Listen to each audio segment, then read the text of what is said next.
Bom dia, boa tarde, boa noite, oitavo ano. Tudo bem com vocês, pessoal? Eu espero que sim. Professor David aqui. Vamos iniciar mais uma aula de português, tá bom? Nesta ocasião, estaremos trabalhando aí a interpretação textual, tá bom? Temos aqui um texto que é um texto que é um trecho de uma música de Jorge Mateus. Vamos trabalhar a nossa atividade de interpretação baseada nesta música, nesse trecho dessa música, né? Então, temos alguns traços linguísticos aqui que podemos analisar e que vai nos ajudar com a questão interpretativa, tá bom? Também espero que vocês tenham tido aí um ótimo feriado, tenham descansado, ó, de segunda e sábado a terça, né? A quarta, olha que coisa boa. Com certeza vocês conseguiram descansar bastante, né, pessoal? Assim como nós, então também esperamos que vocês tenham colocado todas as atividades em dias, ah, para que nós possamos aí dar continuidade. Lembrando que as provas também, gente, já estão elaboradas, já postamos no WhatsApp o conteúdo das provas para que vocês possam dar uma estudada. Teremos também uma aula de revisão para ajudá-los na elaboração desta prova, tá bom? A prova está fácil, seguirá o mesmo modelo da prova anterior, então não tem por que se preocuparem, apenas estudem, reforcem, revisem os conteúdos para que vocês possam, na hora da prova, conseguir utilizar. Não são permitidas nenhum tipo de consultas ou alguma coisa do tipo, tá? Tentem fazer a prova apenas utilizando o conhecimento que vocês adquiriram durante as aulas, beleza? Mas vamos dar início aqui à nossa aula. Deixa eu primeiramente colocar o nosso cabeçalho e em seguida eu vou compartilhar ela com vocês. Não utilizaremos o nosso livro hoje, como eu citei anteriormente, nós nos basearemos em uma música, um trecho da música de Jorge Mateus, para realizar nossa atividade, tá bom? Então, vou colocar o nosso cabeçalho para que a gente possa dar início à aula.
Pronto?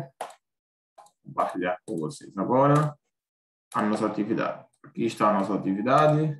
Vamos tentar realizá-la. Na realidade, eu quero que vocês tentem, pessoal, ler a atividade e respondê-la sem minha intervenção. Portanto, eu vou atribuir aqui alguns minutos para vocês realizá-las.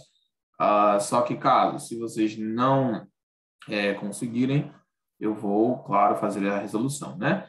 Independente se vocês tenham conseguido ou não, eu vou fazer a resolução no final para ajudar vocês na interpretação dessas perguntas, beleza? Mas, a priori, eu preciso que vocês tentem realizá-las sozinhos, sem a minha intermediação, tá bom? Sem o meu intermédio.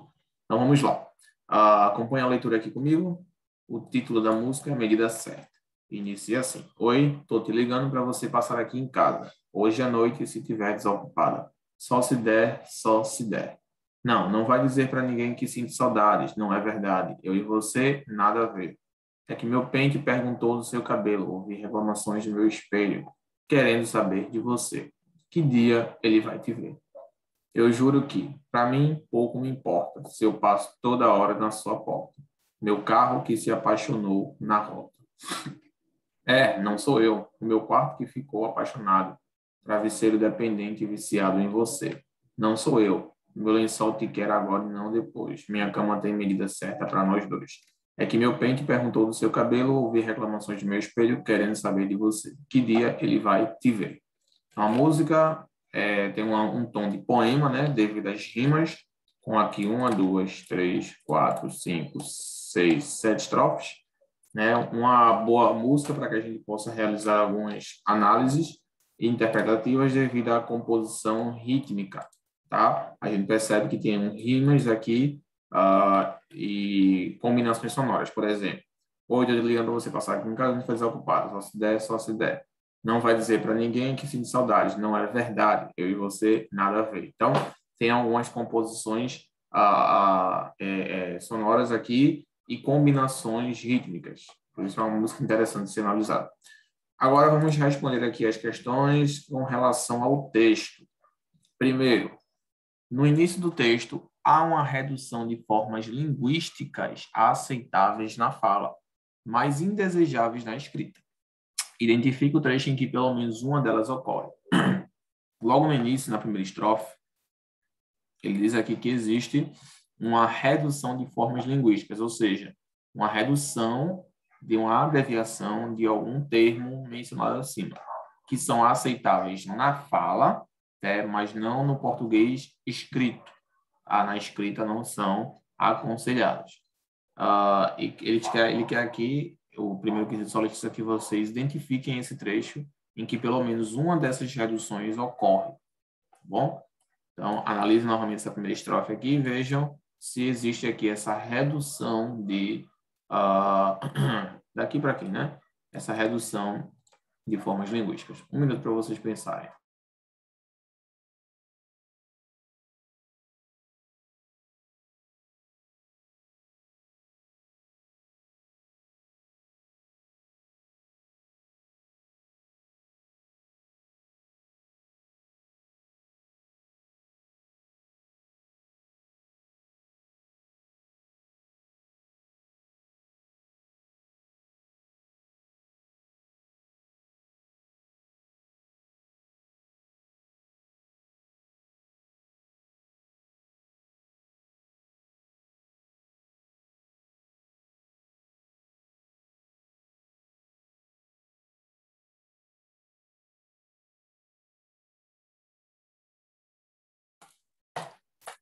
Ok, pessoal? Vamos lá, então. Existe aqui na primeira parte uma redução linguística, olha. Inclusive, até o corretor do Word aqui, ele menciona aqui que está errado. Ele indica aqui que há um erro, porque não pode ficar dessa forma abreviada. Então, aqui, tô te ligando. O certo seria estou te ligando, tá bom? Mas aqui, normalmente, quando a gente vai falar, no português falado, né? A gente falando rapidamente com algum amigo conhecido, normalmente a gente fala o tô, né? Eu tô, né? Eu tô focando, eu tô estudando. Dificilmente a gente usa o estou, porque é uma forma mais abreviada, uma forma mais rápida, mais resumida. É por isso que a gente costuma utilizar o tô. Só que na forma escrita, ele não recomenda que nós utilizemos dessa forma. Beleza?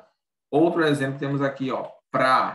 Esse pra, pessoal, ele também não é aceito. Tá? O certo é para você passar aqui em casa. Estou ligando para você passar aqui em casa. Tá bom? Então, para também, inclusive ele está presente aqui, ó.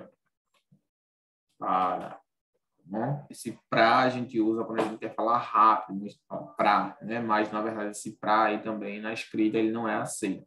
Só é aceito na fala. Tá bom? E quando é um ambiente informal, tá? Ambientes formais também não são aceitos esse tipo de uso, tá bom? Muito bem. Vamos lá, então. Segundo agora. Uma redução de palavras na fala como refri, de refrigerante, moto, de motocicleta ou Zé, de José, e as também analisadas no texto são consideradas variações da linguagem formal ou coloquial. Explique. Então, esse tipo de redução, pessoal, ele é um tipo de redução formal ou coloquial? O que é que vocês acham aí? Expliquem o porquê. Essa resposta eu acabei, basicamente, eu dei, né, na resposta da primeira questão. Eu falei para vocês por alto, né, qual seria a resposta. Então, é só vocês analisarem com cuidado que vocês vão conseguir encontrar a resposta, tá bom? Vocês acham aí que são variações da linguagem formal ou da linguagem coloquial? justifique também a resposta de vocês. Novamente, vou dar mais um minuto para vocês responderem a essa questão. Essa daí vocês não vão precisar consultar o texto, isso aí vocês vão precisar realizar voltar, né, ao conteúdo que a gente estudou lá no começo do ano, onde falamos sobre a questão da variação linguística do português, em todos os seus aspectos e todos os seus âmbitos, tá bom? Um minuto para vocês justificarem a resposta de vocês.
Vamos lá, pessoal. Então, é um tipo de variação da linguagem coloquial. Por que da linguagem coloquial, gente? Linguagem formal, como eu mencionei anteriormente, é a linguagem que nós utilizamos em um contexto mais adequado, utilizando o português padronizado, que é a norma culta, tá? Ambientes formais como reuniões, academias, né? Academias, me refiro a academias de ensino, é uma conversa em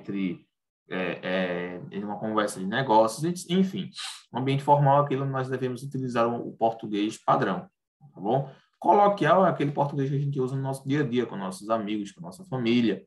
Então, essas aí são variações coloquiais, como, por exemplo, refri, moto, Zé, esse tipo de coisas são variações coloquiais que a gente deve usar no nosso dia a dia, com pessoas que nós conhecemos, porque a comunicação ela já é natural, tá bom? Então, a gente não precisa aí forçar a comunicação, tá bom? Então, pode ser de forma natural, mas tomando cuidado para que esses vícios de linguagem, eles não se estendam para as áreas formais. Muitas vezes a gente acaba se acostumando tanto a falar dessa forma que a gente não sabe a hora de parar, né? Às vezes você acaba soltando uma gíria de vez em quando em um ambiente onde você não deve utilizar gírias, em reuniões, em uma conversa, uma entrevista de emprego, por exemplo.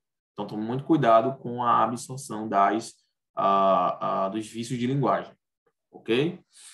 Vamos agora para o terceiro. Reescreva uma passagem ou mais do texto em que um objeto assume uma atitude humana. Agora, além de uma questão de interpretação textual, vocês vão ter que fazer uma análise textual. Ele quer saber aqui uma parte do trecho que relata a humanização de um objeto, a personificação de um objeto, ou seja, quando o objeto assume uma atitude humana. Em qual parte do texto que nós conseguimos encontrar essa personificação do objeto? Novamente, vou dar um minuto para vocês lerem e encontrarem essa parte aí. Tá bom? Caso vocês não encontrem essa parte do texto aqui, vocês podem consultar. Cadê? Podem consultar, voltar à aula, né, para conseguir ler o texto todo, tá bom?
Ok, pessoal? Então, vamos lá. Meu quarto que ficou apaixonado, travesseiro dependente, viciado em você. Não sou eu, mesmo só te quero agora e não depois. Minha cama tinha medida certa para nós dois. É que meu pente perguntou do seu cabelo. Ouvi reclamações do meu espelho. Querendo saber de você, que dia ele vai te ver. Então, temos aí, é que meu pente perguntou do seu cabelo. Só quem pergunta são humanos, já são pessoas. Então, esse é um dos trechos aí em que ele utiliza uma personificação do objeto. O pente aí, né, ele pergunta do cabelo da pessoa, né, da mulher. No caso, possivelmente a pessoa por quem ele está apaixonado. Então, ele utiliza aí o pretexto do pente, né, estar perguntando do cabelo dela, quando na verdade ele quem estava perguntando. Então, o pente aí, ele assumiu uma atitude de humano, que é a atitude de perguntar alguma coisa. A gente sabe que pente não perguntam nada. Então, a resposta correta aí é o trecho é que o meu pente perguntou sobre o seu cabelo. Vamos lá. Quarto, a palavra pra no texto está na linguagem formal ou na linguagem coloquial? Qual a classe gramatical dessa palavra? Analisem aí e deem a resposta de vocês.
Pronto, pessoal. Para estar na linguagem coloquial, né?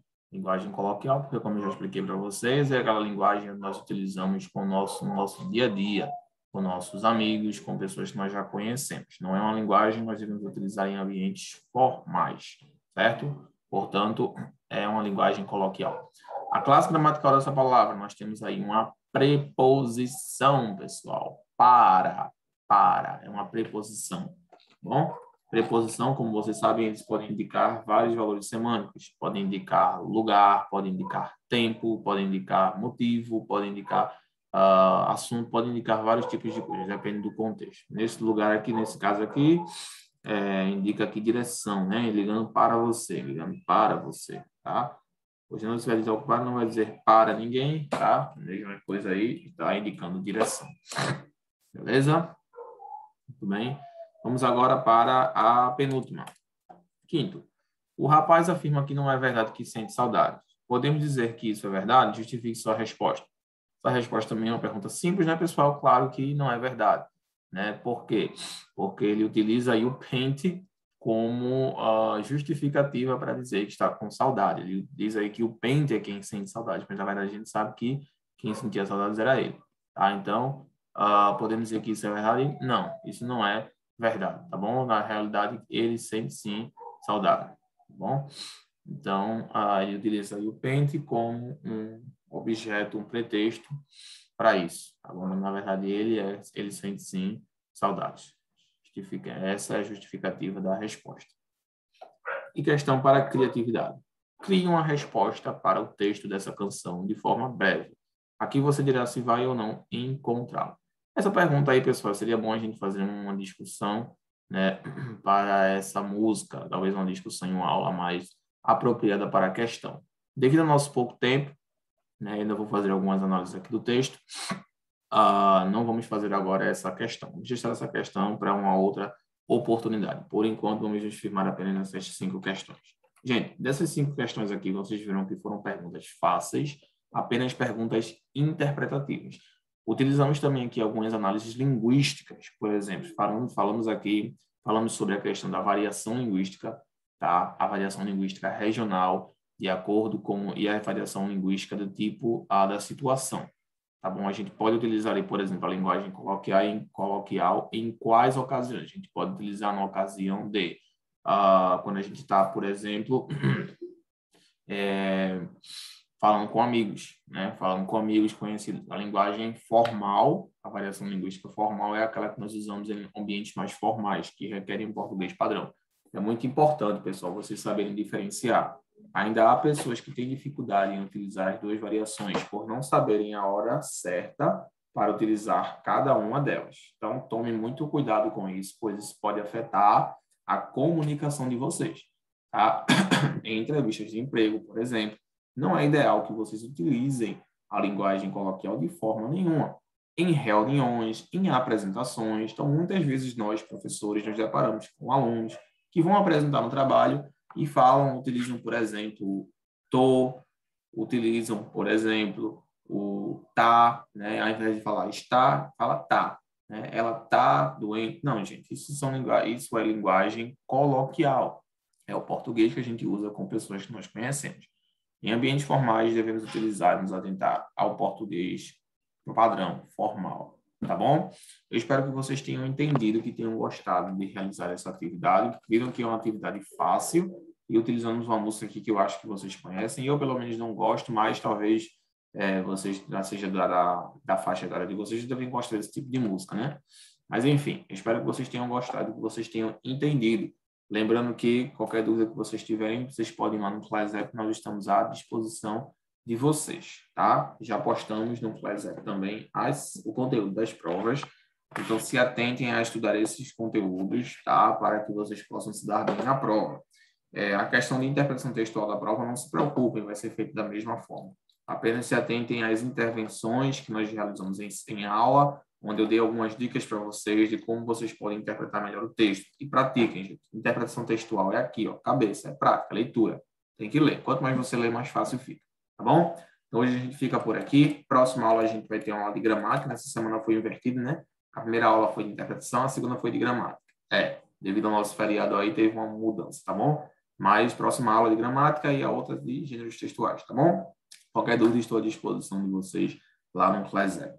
Bom descanso para vocês. Descanso não, né? Boa aula, bons estudos, que já descansaram demais, tá bom? Boa aula para vocês, bons estudos e qualquer dúvida, estou à disposição de vocês lá no ClassApp. Bons jogos internos também para vocês que já estão chegando, tá bom? Espero aí que vocês possam ter o melhor desempenho possível e vou estar torcendo por cada um de vocês, beleza, gente?